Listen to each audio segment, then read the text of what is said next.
All right, ready to trade those hiking boots for maybe like some boat shoes. Boat shoes, kayaks, canoes. We are diving into Voyageurs National Park today. A park where, yeah, the journey is definitely the destination, especially if you love, those sparkling lakes, hidden islands, that kind of thing. And we've got a couple who did just that. They actually visited Voyageurs right after Isle Royale, Interesting. another park known for its, on-the-water kind of exploration. Right, right. But even with Isle Royale still fresh in their minds, they were totally captivated by Voyageurs. Huh. What was it about Voyageurs that stood out, even compared to a place like Isle Royale? They said, well, they even said they found it more captivating, More. Wow. Okay, that's saying something. which I thought was interesting because, it speaks to, I think, the diversity of experiences Voyageurs offers. So what sets Voyageurs apart? I mean, we're talking about a park defined by this intricate network of lakes and islands, right? Yeah, and it's right there on the U.S.-Canada border, which is also really cool. Okay, so picture a landscape sculpted by glaciers. You've got that incredible mosaic of water and forested land. Yeah, it's stunning. But unlike Isle Royale, which is essentially one massive island, Voyageurs lets you explore like countless smaller islands. Oh, yeah, tons of them. Each with its own little personality, Yeah, right. And then you also have mainland areas around the visitor centers, Yes. right, which adds another layer, creating a cool contrast with the kind of like, you're really out there feeling of the interior. It's like they got that true wilderness and that classic, developed national park experience all in one place. The best of both worlds. Yes, Yeah. exactly. So how'd they tackle this watery wonderland? Did they paddle their own canoe or So let's talk about the boat tours because they went on 3 different ones. three? Okay, they really leaned into the Voyageurs experience then. Oh, yeah. What were their impressions? They were enthralled. Enthralled, okay. The Grand Tour, which was their first one, Okay. it took them on this 20-kilometer journey, so across Rainy Lake, What? stopping at Little America Island. Have you heard of this? Little America Island rings a bell. Remind me. It was a former mining site. Oh, right, right. And I love how they described exploring those old mining remnants, like set against this backdrop of this incredible scenery. It's like a glimpse into the past, right? Yeah. I mean, mining played a huge role in shaping the landscape and history of Voyageurs. These remnants, they offer this tangible connection to that heritage. Totally. Okay, but here's the part that I know you're going to love. The mushrooms. All right, let's talk fungi. They could not stop talking about the sheer abundance and variety of mushrooms they encountered everywhere. It's like Voyageurs is a haven for fungi enthusiasts then. I know. It makes you wonder, what is it about that environment that creates such ideal conditions for mushrooms to thrive like that?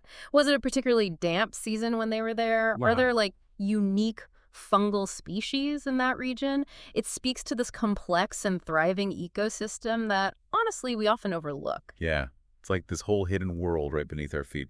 And speaking of hidden worlds, they even stumbled on this ground game bird that had them stumped. Okay, a ground game bird.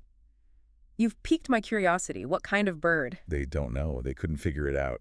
It's amazing how nature always finds a way to surprise us. That's the beauty of it, right?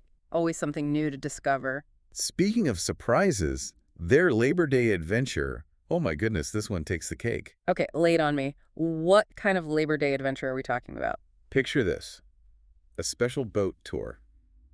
30 kilometers each way. 30 kilometers. That's a trek. I know.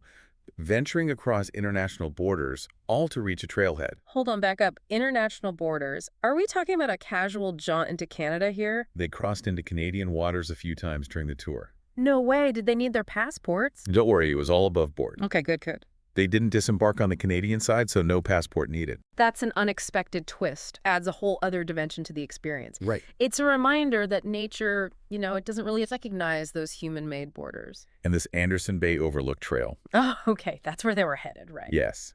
Talk about a highlight reel of Voyageurs. They described this 5-kilometer loop that took them through forests, clearings, even a beaver pond.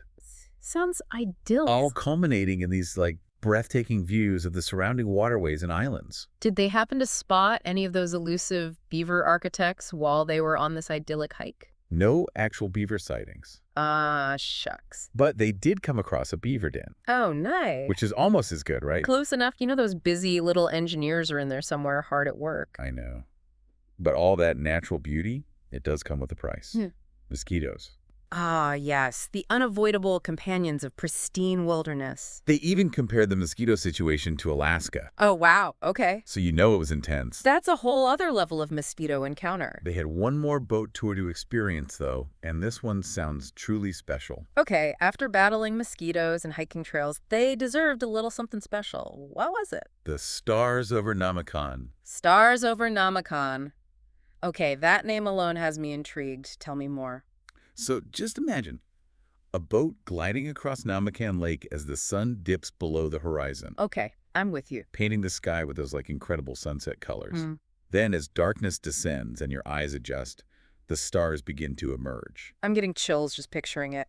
And being out on the water, away from all the light pollution, Yes, those stars must seem even more vibrant. exactly. They returned to the dock after sunset, but instead of heading inside, they got to lie down right there on the wooden planks and just soak it all in. Oh, wow. And to make it even more magical, a park ranger was there to kind of guide their stargazing. No way, a little ranger-led astronomy session. I know. Sharing insights about the constellations and everything. That sounds like the kind of experience that stays with you long after the trip is over. They were completely blown away. Yeah, I can imagine. So, after all that stargazing, what's next on their Voyageurs adventure?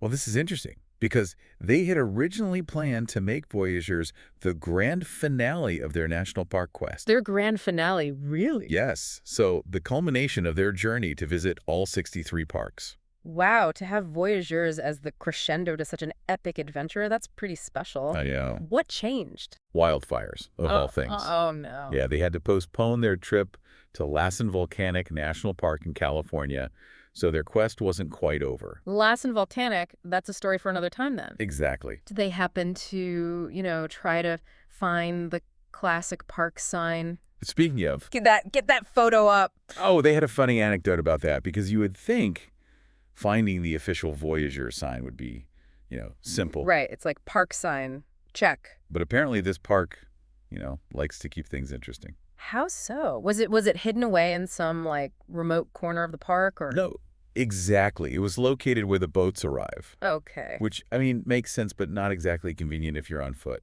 No, not really. So how did they manage to snag that coveted photo? Let's just say scrambling over rocks was involved. They were determined. Oh, they were. But the real kicker, Okay, what's the kicker? the sign itself. Mm-hmm. They described it as this brown metal thing with, pictograms Pictograms. for toilets, telephone. Cell phones. Yeah, Now that's a blast from the past. I mean, you don't see many payphones these days, I know. let alone on a national park sign. Right, and not exactly, the grand rustic, wooden sign you might expect. Yeah, But, hey, at least it makes for a good story. exactly. Speaking of good stories, what about their land-based adventures? Did they manage to squeeze in any hiking between boat trips? They did. Okay, good. And those trails sound equally enchanting. They mentioned the Echo Bay Trail, which is a 4-kilometer loop near the Kabetogama Lake Visitor Center, Okay. which, from the sound of it, was a double whammy of mosquitoes and mushrooms. It's like the best and worst of Voyagers all rolled into one. It really is. Ah, They also explored the Blind Ash Bay hiking trail, a little longer, 6 kilometers. okay. It winds through this lush forest before opening up to, those stunning views of the lake we've been talking about. I can picture it. And of course, no discussion of their hiking adventures would be complete without mentioning the Anderson Bay Overlook Trail. Ah, yes, a trail they reached via that international boat excursion. Exactly. So what was it about that particular trail that resonated with them so much? They said it had that perfect blend of those diverse landscapes, the breathtaking vistas we've come to expect from Voyagers, and even some wildlife encounters. Okay. Plus, just the fact that it's accessible only by boat. It just adds to that sense of adventure. Oh, for sure. You've really earned those views. Yeah, totally.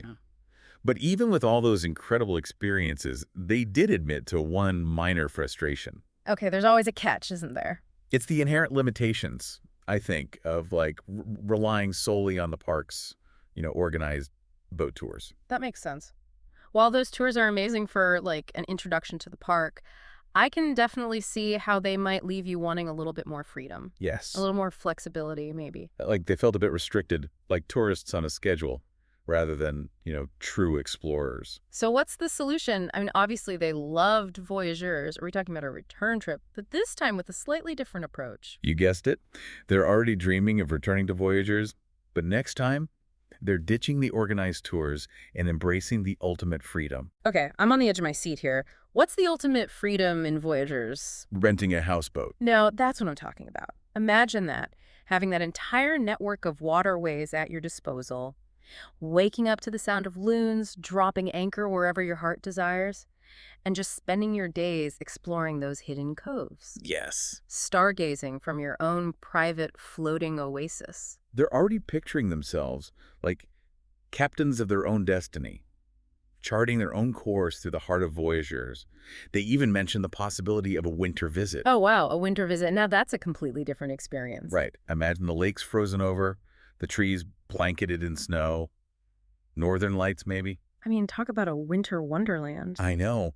They were particularly captivated by the idea of, witnessing the aurora borealis reflecting off a frozen lake. That's bucket list material right there. It just goes to show that Voyageurs has something to offer in every season. It does.